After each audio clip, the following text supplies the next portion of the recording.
¿Qué tal? ¿Cómo está? Bienvenidos a Panorama.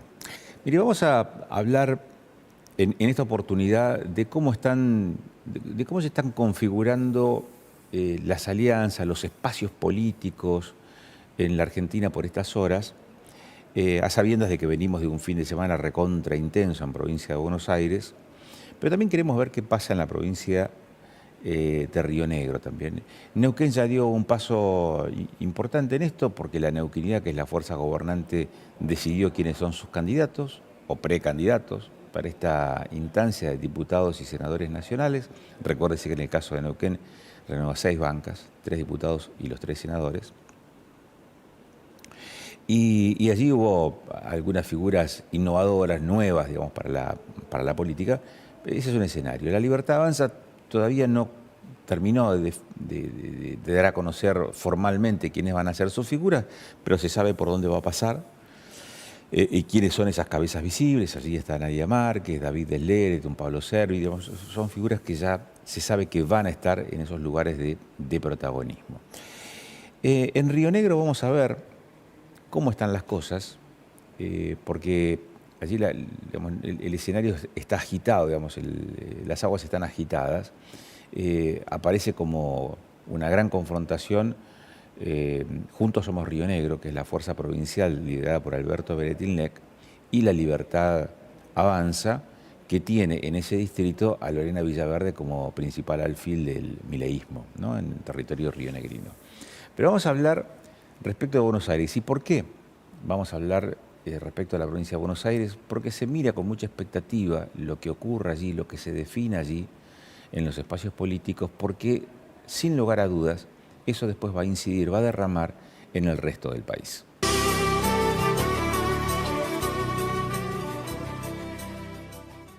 El punto es conocer cómo empieza a definirse o a, sí, no sé si con más claridad, pero eso lo vamos a intentar escudriñar ahora, el mapa político, el escenario político en la Argentina. Todas las miradas están puestas últimamente en lo que ocurre en el principal distrito del país, que es Buenos Aires. Mauro Becerra está con nosotros, nos ayuda siempre a entender lo que pasa en el escenario político.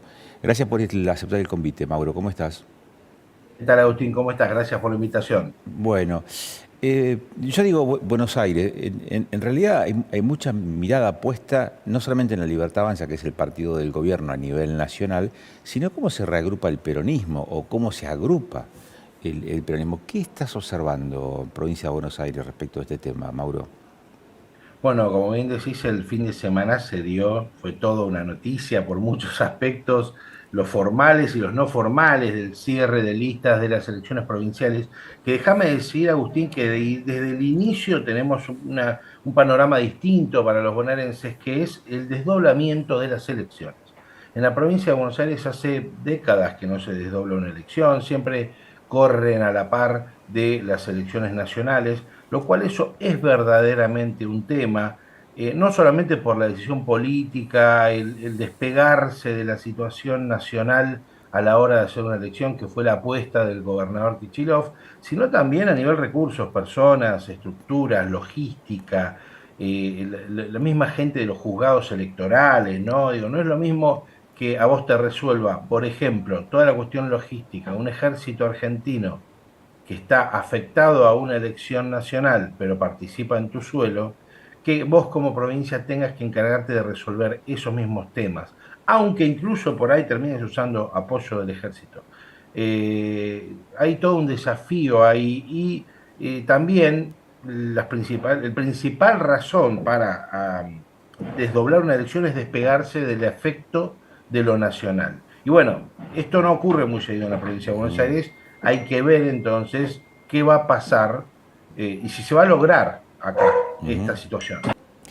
Mauro, ¿y esta reagrupación, este rearmado del peronismo, implica que Kicillof sigue siendo kirchnerismo o el kirchnerismo es una cosa, Kicillof es otra, el peronismo sigue existiendo? ¿Cómo se entiende eso? Bueno, es una pregunta que se está tratando de resolver hace no menos de 2 años, sobre todo desde el final de la previa de la elección pasada y el nuevo ejercicio del gobernador. A ver, Por supuesto, todos los que integran el Partido Justicialista en general o el peronismo como movimiento es muy flexible, muy pragmático a la hora de construir poder y de esa manera acepta vertientes de distintos lados. Eh, Puede haber gente peronista, de hecho incluso el espacio Somos Buenos Aires tiene muchos referentes que desde hace años se definen como peronistas. Ahora, en este momento los tres grandes espacios que tiene el justicialismo, kirchnerismo o peronismo adentro es el sector de Axel Kicillof, que ejerce el gobierno, que está, si se quiere, en poder en este momento de lo que es la fuerza territorial, tiene muchos intendentes, es como para donde viene proyectando la fuerza que ejerce gobierno y gestión el liderazgo de Axel Kicillof. Después tenés la Cámpora, que es un espacio de poder que ya tiene entre 13 y 15 años y que por supuesto fue muy importante en el ejercicio del poder en los en los gobiernos kirchneristas y no quiere dejar de pertenecer o de tener ese rol de liderazgo, sobre todo relacionado a Cristina Fernández de Kirchner, que es la principal figura del espacio y el voto más duro, la que más tracciona, la que más mide. Y después tenés el espacio de Sergio Massa, que siempre funciona o navega en el medio de esas dos fuerzas y trata a su vez de generar su propio espacio político y de alimentar su propio espacio político. ¿Ese panorama cambió, Agustín? No, es el panorama que seguimos teniendo, al punto de que todavía hoy es tema, no solo en diarios, sino en tele, en radio, esa muy rara situación que se da al final del sábado cuando no se cerraban las listas y de golpe, algo muy común en el mundo de la política cuando hay que tomar decisiones, desaparece la energía eléctrica y ese tipo de efecto de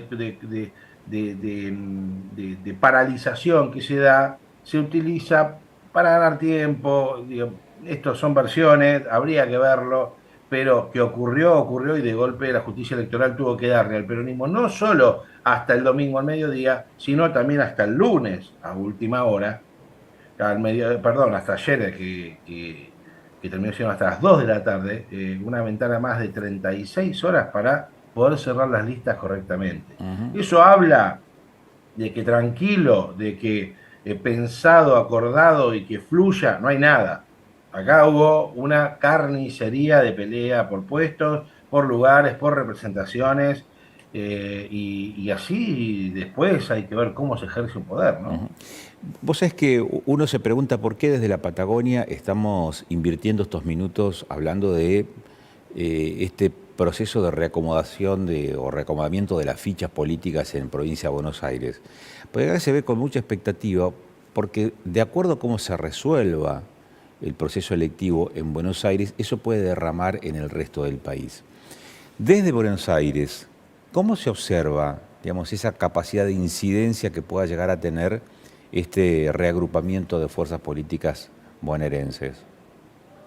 Y en cierto modo no deja de ser una incógnita, ¿no? Porque la Libertad Avanza logró uno de sus principales objetivos para la provincia, que era una unión junto a los principales dirigentes del PRO.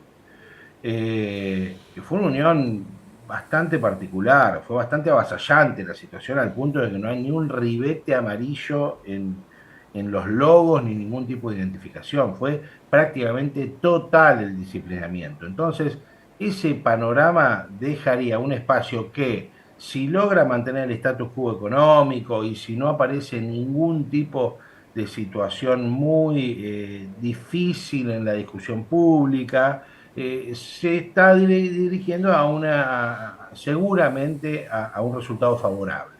Entonces, ¿qué va a pasar cuando en la provincia de Buenos Aires haya un resultado favorable con todo lo que representa, con la cantidad de votos que tiene, ¿no? Estamos hablando de que es una provincia con 17 millones de habitantes. Cuando todo eso pase, bueno, queda muy cerquita octubre, que es la nacional, que es donde en cierto modo el gobierno de Javier Milei se juega incorporar la mayor cantidad de proyectos posibles a un nuevo Congreso que le permita otro tipo de nivel de conversaciones y de colocación de proyectos. Y bueno, está todo centrado un poco en lo que va a pasar el 7 de septiembre. Más allá, así como también tuvo mucho valor y análisis y espacio de discusión lo que vino pasando en Ciudad de Buenos Aires, lo que pasó en Santa Fe, lo que pasó en Chaco, lo que pasó en Formosa. En todo momento, por ahí acá hubo una discusión mayor, seguramente por el volumen de la elección y de la cantidad de gente que va a participar, pero se está siguiendo el Mm. recorrido de todo el año electoral, no solo de la Libertad Avanza como fuerza muy nueva, no nos olvidemos, estamos hablando de un partido que hace nada, hace 4 años no existía. Está, es un crecimiento muy rápido, muy catalizado, ¿no? Muy influido por factores externos, el de la Libertad Avanza. Y misma situación referente a lo que es el espacio kirchnerista, justicialista, ¿no? Ese es por supuesto mucho más tradicional, pero también tiene la importancia de ver qué está pasando ahí adentro de esa interna que viene arrastrándose desde hace bastante tiempo, que no encuentra paz y que difícilmente pueda arriar o enderezar a toda la gente que pueda llegar a interesar, salvo el voto duro en septiembre y después a ver qué va a ocurrir en octubre. Mauro, Por ende, sí. ¿y vos qué advertís respecto de lo que observa el 50% de la población bonaerense? Y no es casual que diga el 50%, porque es más o menos el porcentaje de gente que va a votar. La otra mitad no sabemos digamos, qué opiniones tiene, porque no emite su sufragio, ¿no? ¿Estamos en presencia de qué fenómeno que se viene repitiendo en estos últimos procesos electivos, en donde 1 de cada 2 solamente va y emite su voto? No, a ver, acá hay una cuestión que es, Argentina tiene voto obligatorio desde 1912 para los varones y desde 1951 para las mujeres. Son muchas décadas de ejercicio del voto, la sociedad ha cambiado mucho, se ha ganado mucho en derechos, por más que siempre, por supuesto, hay luchas para dar, se ha ganado mucho en derechos. Y lo que está pasando es que, en cierto modo, para la gente esa obligación se ha vuelto pesada porque no hay contraprestación del otro lado. O sea, es lisa y llanamente la sensación, sobre todo cuando uno habla en algún estudio focal o demás, es como que me usan a mí, ciudadano, me obligan a ir, me obligan a estar para legitimar algo que a ellos les viene bárbaro. ¿No? Digo, ellos, no puedo dejar de pensar en el término casta, que siempre para que algo funcione, prenda y movilice, tiene que tener una regambre profunda y real, ¿no? Entonces, y la gente que dice, la verdad que los que la pasan bien son los que hacen política, yo tengo que seguir laburando y encima me sacan un domingo para que vaya a poner un papelito y legitimar lo que ellos hacen. Entonces, mientras esa sea la percepción, y tenemos un problema. La política en general tiene un problema. Tiene que empezar a dar soluciones reales a los ciudadanos como para garantizar, en cierto modo, esa movilización, ese compromiso. Argentina tuvo un montón de tristes aventuras militares, algunas con más éxito que otras, pero digo, tenemos en nuestra historia más reciente 7 años de una dictadura durísima. Durante décadas fue motor de superarnos y de seguir ejerciendo el voto, todo lo ocurrido entre el 76 y el 83, pero hay generaciones ya jóvenes que nacieron en democracia y que son ya seres humanos adultos, en mi caso, o yo estoy muy cerquita de cumplir con esa cuestión, y que bueno, ya empiezan a tomar decisiones con otro tipo de mecanismos, y bueno, deja de ser interesante votar, ¿no? Yo mencionaba hace un rato en una charla previa que en el estudio Latino Barómetro, en Latinoamérica completa, ya se nota de a pocos puntos, pero va apareciendo cada vez más, que en las sociedades latinoamericanas para muchos ciudadanos no es interesante si viven en un gobierno democrático o no elegido democráticamente, mientras resuelvan determinadas consignas que ellos necesitan, por ejemplo, seguridad y salud y demás, ¿no? Digo, pensando en ejemplos muy particulares, como puede ser El Salvador, pero hay un poco de eso. Hay un poco de que la gente ya está dejando de interesarse en cómo se elige la gente, sino lo que quiere es que le den soluciones. Y bueno, el gran desafío, que debería ser lo normal, es que la política construya soluciones para el ciudadano. La implementación a partir de este año de la boleta única papel, ¿cambia la forma en que se van a empezar a analizar los resultados electorales. Te pregunto esto porque el folclore de la política decía, bueno, te entregan en tu casa la boleta completa y algunos de los que recibían esa boleta completa después iban y la colocaban íntegra en el sobre. Otros quizás tendrían algún otro tipo de comportamiento, pero todavía existía alguna, digamos, algún folclore, alguna cultura vinculada a ese tipo de práctica viciosa, si vos querés, del ejercicio democrático. Ahora, el, el tema es la lapicera. Eh, ¿cómo, ¿Cómo se preparan o cómo nos preparamos para empezar a leer estos resultados en donde ya no va a ser una cuestión más automática en algunos casos de poner una boleta completa, sino de empezar a tildar los candidatos de la fuerza política que uno escoge? Bueno, a ver, es todo un cambio. Déjame decir que, en mi humilde opinión, que esta decisión haya llegado a Argentina en el año 2025 explica en gran parte la respuesta anterior, ¿no? Digo, por qué la gente se da cuenta que habiendo un montón de maneras de resolver las cosas, haciéndolas más simples, más trazables, menos oscuras, la política todo el tiempo decide a contramano, ¿no? Decide hacia otro sentido, hacia el sentido que la gente considera que solamente aporta al beneficio de lo que están ejerciendo la política. Otro ejemplo de eso es que hace muy poco la legislatura bonaerense, lugar opaco y discutido, sí los hay, después de Alejandro Chocolate Rigó y demás, eh, se votó a sí misma la capacidad de volver a ser indefinidas las reelecciones de los legisladores.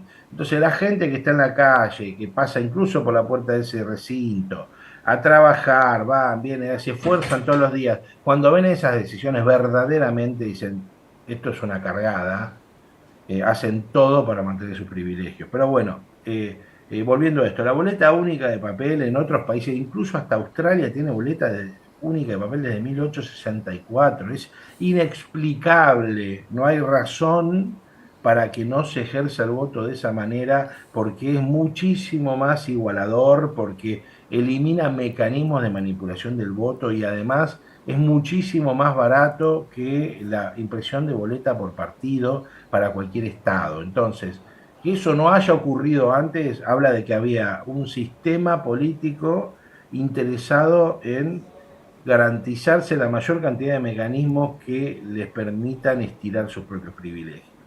Después, ¿qué debe haber acá? Y una buena campaña de información para el ejercicio del voto, porque hay un montón de gente que todavía no lo hizo. No nos olvidemos que hay un montón de provincias de Argentina que hace décadas que votan de esa manera. Yo pienso en Santa Fe, pienso en Córdoba, ¿no? Restará explicar correctamente cuáles son los mecanismos de elección de los candidatos y cómo completar correctamente las celditas donde uno tiene que tildar o tachar para hacer el voto. No parece ser nada difícil, pero bueno, sí creo que tiene todo que ver con la respuesta anterior, ¿no?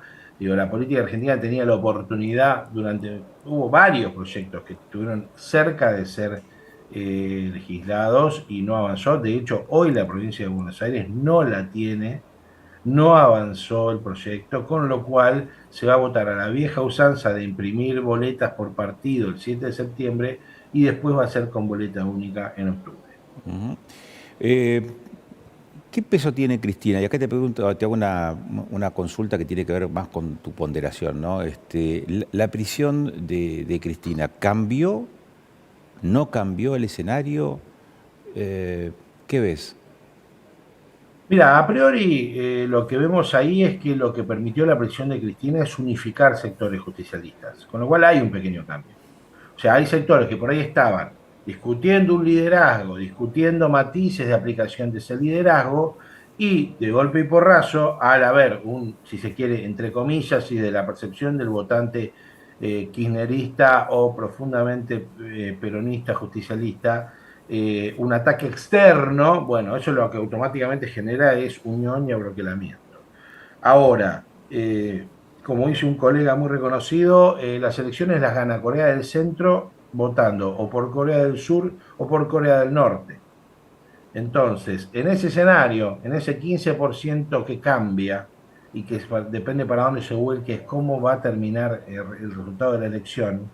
Bueno, en esa franja no hay cambios. En esa franja sigue siendo en este momento el kirchnerismo, Cristina Fernández de Kirchner, un espacio muy poco atractivo. Acordémonos que estamos hablando de votantes más débiles en su nexo con los liderazgos, y la verdad que si alguien por ahí con determinado nivel de información, con determinado nivel económico, con determinada práctica política, acostumbrado a votar por un espacio o por el otro, de acuerdo al interés del momento en el que vive, mira hacia un lado y ve ni más ni menos que a una de las principales líderes del espacio entregada en una pelea por ver si puede salir a un balcón.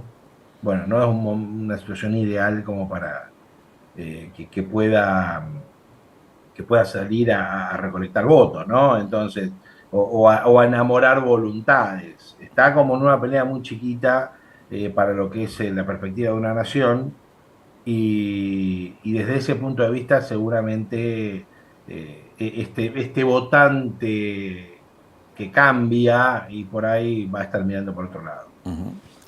Mauro, como siempre, agradecido por la gentileza que tenés de darnos estos minutos y compartir reflexiones, miradas respecto de lo que pasa en el escenario político. Muchas gracias. Gracias a ustedes por la invitación, Agustín. Por favor, que cierres bien el día. Mauro Becerra, con él intentamos analizar cuál es el escenario que se está definiendo día a día en la política argentina, y el principal ring es el de la provincia de Buenos Aires, porque ahora en septiembre va a elecciones provinciales, este desdoblamiento del que hablaba Mauro hace unos minutos atrás, y que permite también instalar una figura nueva o una experiencia nueva, quiero decir, o innovadora, teniendo en cuenta cuál ha sido la práctica de los últimos años impares en la Argentina, años impares porque coinciden con las elecciones, y cómo después de este fin de semana, sobre todo una de las fuerzas políticas, que es la fuerza gobernante en provincia de Buenos Aires y que está encabezada por Axel Kicillof como gobernador de ese distrito, empieza a redefinirse o a reagruparse, y también qué va a pasar después, porque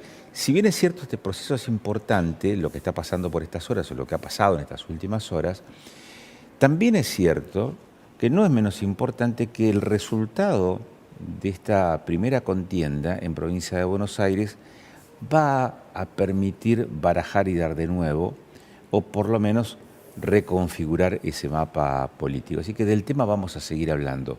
¿Y por qué lo hacemos desde acá? Y porque en gran medida del resultado de esas elecciones el resultado de esas elecciones va a incidir, o por lo menos eso es lo que se sospecha, va a incidir en cada uno de los distritos, incluido Neuquén, incluido Río Negro.